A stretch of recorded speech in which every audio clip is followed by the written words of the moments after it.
Ingat nih Virgon, kamu ini penyebabnya semua. Jadi kami tidak akan bantu Virgon. Jelas ini. Kalau Mbak Inara butuh bantuan, kami akan bantu. Tapi clearkan dulu ini.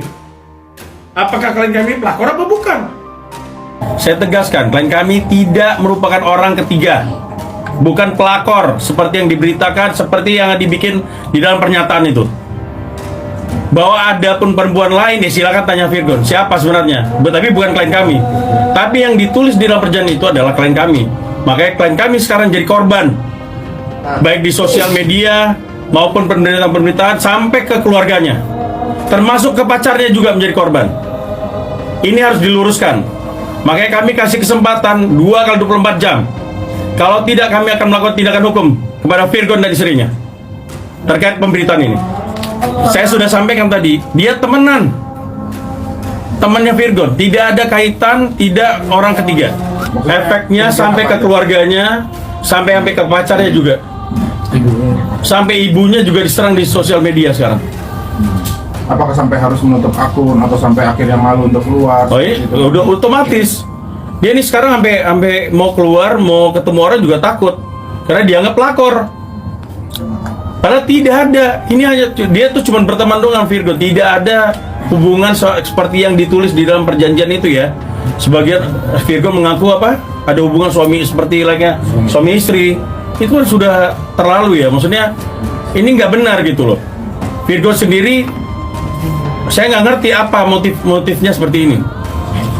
Coba ditanyakan aja apa motifnya.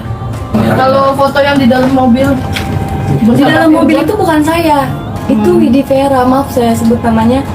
Itu sudah dikonfirmasi sama pacarnya sendiri, itu bukan saya. Terus saya dituduh kos bareng, saya tidak pernah kos bareng dengan laki-laki. Saya dituduh ke Kalimantan, saya tidak pernah ke sana.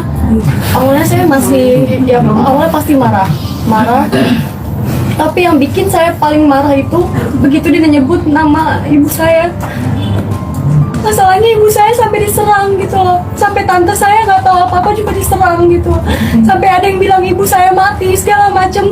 Dan dibilang tidak bisa mendidik anaknya. Kalian nggak apa-apa hujat saya, tapi tolong jangan bobo ibu saya. Jangan pernah bilang ibu saya nggak pernah bisa didik saya. Ya pasti sedih dong Pak, namanya anaknya dituduh seperti itu ya kan. Apalagi ibu saya dibilang tidak bisa mendidik anak.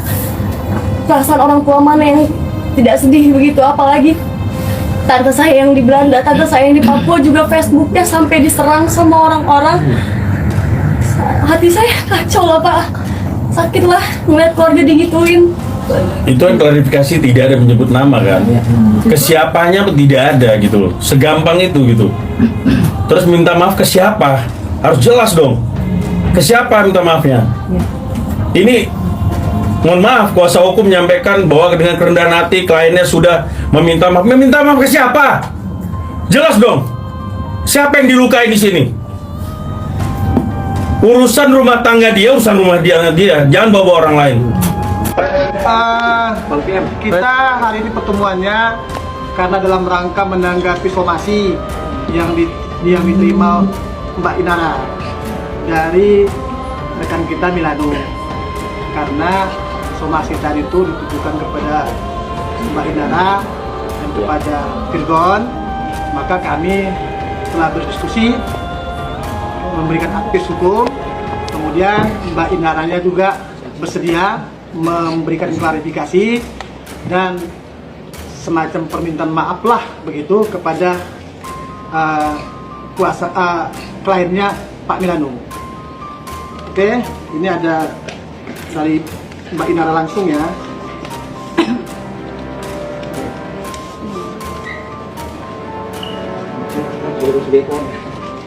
Bentar ya, dibacakan ya. Assalamualaikum warahmatullahi wabarakatuh. Ini saya klarifikasi dan permintaan maaf. Pada hari ini Kamis tanggal 4 Mei 2023, saya bertandatangani bahwa ini Inai Dola Rusli. Dengan ini mengklarifikasi dan permintaan maaf saya kepada saudari Atendri Ajeng Anissa dan saudara Dilan Kenneth Panata atas terpublikasinya surat pernyataan yang dibuat oleh suami saya, Virgon Teguh Putra, tanggal 22 Agustus 2022 di story Instagram dengan akun Mami Starla terkait atas nama saudari Atendri Ajeng Anissa dan saudara Dilan Kenneth Panata. Hal ini merupakan tindak lanjut dari somasi tanggal 2 Mei 2023 nomor 028 MRA 5 2023 dan nomor 029 MRA 5 2023 dari Kantor Hukum Milano Rahma Aliansi. Saya berharap hal ini tidak lagi berlanjut karena saya berkonsentrasi untuk penyelesaian permasalahan rumah tangga saya dengan suami saya Firgon Tujuh. Hormat saya, Inai Dua Rusli.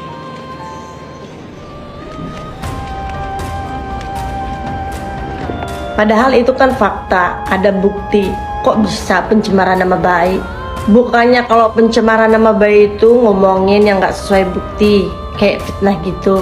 Tapi kalau ngomongin sesuai bukti dan semuanya udah nyata dan diiyain juga, terus dari mana pencemaran nama baiknya coba? Ini kayaknya Bang Firgon ini nggak terima aibnya dibongkar sama istri. Kalau nggak mau diterima dibongkar sama istrinya, kan sudah ada surat perjanjian. Berarti istrinya udah usaha untuk menyadarkan suaminya, tapi tetap aja nggak bisa sampai surat perjanjian itu ada ditandatangani tapi tetap dilanggar. Akhirnya istrinya kebongkar kayak begini, biar maksudnya itu Bang Firgon itu minta maaf sama istri dan nggak ngulangin lagi. Ini malah ngugat cerai, bukannya minta maaf. Klarifikasi yang kemarin juga nggak ada sama sekali minta maaf sama istrinya. Ini gimana sih konsepnya? Udah salah nggak minta maaf, terus merasa dia yang jadi korban. Aduh, jadi laki itu yang laki dikit dong, bertanggung jawab sama perbuatannya, bertanggung jawab sama apa yang dilakukan. Bukannya kayak begini, udah kelihatan Firgon itu marah besar, aibnya dibongkar sama istrinya. Kalau nggak mau dibongkar aibnya, ya udah tepatin aja janjinya. Janji yang ada di atas kertas yang udah ditandatangani, ngapain mesti dilanggar? Tuh istrinya itu udah capek Bang Firgon, udah capek nahan. Makanya caranya kayak begini, maksudnya itu biar Bang Firgon tuh jalan kembali ke jalan yang benar, bisa sadar, bisa minta maaf. Sebenarnya netizen tuh maha baik kok, semuanya baik netizen. Kalau Bang Firgonnya kemarin tuh minta maaf secara tulus sama istrinya, mungkin netizen nggak akan ngebully lagi. Tapi dengan sikapnya Bang Firgonnya kayak begini, itu yang bikin netizen emak-emak, apalagi mama kayak aku itu tambah emosi loh. Kok egois banget itu? Udah salah, sudah terbukti selingkuh, bukannya minta maaf, gugat cerai, pencemaran nama baik. Tuh maksudnya apa sih? Jangan sampai loh lagu Diary Depresi itu yang ngalamin anak sendiri. Anggap permohonan maaf masih kurang. Pengacara Tenri Anissa, harusnya dijelaskan klien kami pelakor atau bukan. Istri Firgon, Inara Rusli, telah meminta maaf terkait somasi yang dilayangkan Tenri Anissa. Meski demikian, pihak Tenri belum puas dengan permohonan maaf tersebut. Permohonan maafnya itu bagi kami masih kurang. Dia minta maaf itu adalah masalah pencatutan nama. Mestinya diperjelas pencatutan yang mana. Terang Milano Lubis. Pasalnya, Tenri Anissa menilai permintaan maaf itu masih kurang jelas sebab tuduhan soal pelakor dan selingkuhan tak disebutkan. Sementara itu sangat merusak harga diri Tenri. Masalahnya, ini sudah merusak harga diri klien kami. Dengan ada stigma pelakor itu, bayangkan anak umur 23 tahun sudah distigma sebagai pelakor. Ini apa tidak dipikirkan masa depannya seperti apa? Hancur keluarganya seperti apa? Ujar Milano Lubis. Menurut Milano, permintaan maaf Inara Rusli harus dipertegas. Inara harus menyatakan apa Tenri Anissa pelakor atau bukan. Apakah cuma dengan minta maaf? Karena pencatutan nama seharusnya dijelaskan klien kami sebagai pelakor atau bukan. Terang Milano Lubis lagi. Kuncinya paling penting Mbak Inara punya bukti perselingkuhan antara mereka berdua. Kalau kita minta, imbuhnya. Meski begitu, Tenri Anissa berterima kasih atas permohonan maaf Inara Rusli. Ia berharap bisa duduk bersama untuk menyelesaikan masalah ini.